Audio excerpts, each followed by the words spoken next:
Hey bro, what's up? Hope you're ready for a proper breakdown because that new update just dropped. And there's actually more under the hood than the tiny patch notes skim most people give it. Right off the bat, Konami pushed a handful of fixes that look small on paper but matter in play. Some weapons got damage tweaks, the Sacred Garden map had its environmental settings and spawn points adjusted, the Slaughter and Fox Hunt's matchmaking and respawn behavior received thoughtful changes that alter how you should approach both solo stealth runs and competitive matches. So let's talk specifics like you're sitting beside me while we queue up a match. The update increases damage for a few weapons, machine guns like the ALM-48, and some changes to shotguns and SMGs that shift damage distribution toward limbs in certain cases, which means close quarters engagements will feel a touch sharper. Melee got a little love too, with knife damage nudged upward, so if you're the kind of player who favors silent takedowns or pressuring a flank with close-in moves, that will register in your encounters.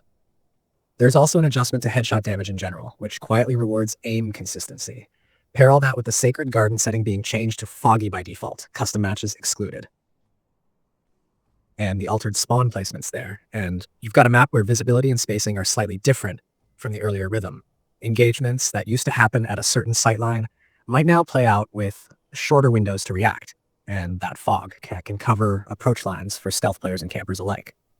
On the Fox Hunt side, the update brings quality of life and fairness fixes that change gameplay flow more than you'd expect from a small numbered patch. One of the nicer quality of life changes is the ability to place an enemy spot or pin while holding a knife or while aiming a gun, which sounds tiny but keeps teams from having to awkwardly toggle stances to communicate a target.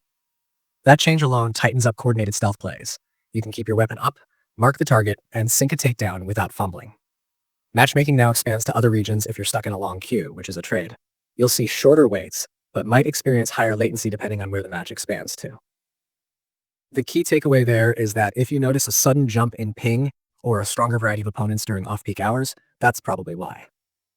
The update also extended post-respawn invincibility and fixed a quirk where certain actions like rolling or using naked sense would cancel that invincibility immediately.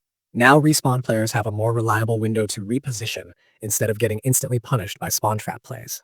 Those two changes together make Fox Hunt feel fairer on respawn, and they reduce the instant death as you reappear frustration that killed momentum for a lot of rounds. If you're thinking about the meta, these small weapon tweaks plus map and spawn changes will ripple into what loadouts feel optimal. Increased headshot and melee damage favors players with disciplined aim and aggressive close-range tactics. The fog on Sacred Garden invites more use of suppression and area control rather than long sightline duels, and spawn repositioning reduces some of the cheap, immediate crossfire that used to happen when spawns put teams too close together. Overall, the patch moves the game toward slightly cleaner, less RNG-heavy engagements and nudges rewards towards skillful aggression and smarter team coordination. There are also the expected stability and minor bug fixes that come with a patch this size, the kind that don't make headlines but quietly improve performance stability and remove edge case crashes or menu oddities. These are the background improvements that you might not notice until suddenly you stop crashing mid-cutscene or a weird reward bug stops preventing a weapon unlock. That kind of polish often slips under the radar, but it compounds into a better daily play experience when combined with the gameplay changes. One thing to flag while you're forming your own impressions is that this update didn't rework core balance in a sweeping way. There aren't massive nerfs or global reworks to major systems, so if you were expecting an instant meta shakeup, this is more of a refinement patch. Think of it as nitty-gritty adjustments and fairness fixes. Better respawn handling, slight weapon tunings, map tweaks, and matchmaking behavior that reduces wait times. For people grinding ranked or trying new builds, those small changes can still be meaningful. For those looking for a radical overhaul of how certain weapons perform or how the competitive ladder is structured, that'll probably come in a future title update. Beyond the direct mechanical impact, there's a subtle shift in how teams will coordinate.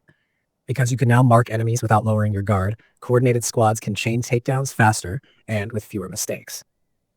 Because respawns aren't as easily negated, teams might be willing to play more aggressively around objectives, knowing a downed teammate has a fairer chance to re-enter.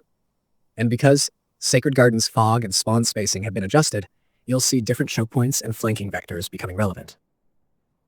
Small shifts, when combined, can change what a high-level match looks like, and that's the interesting part.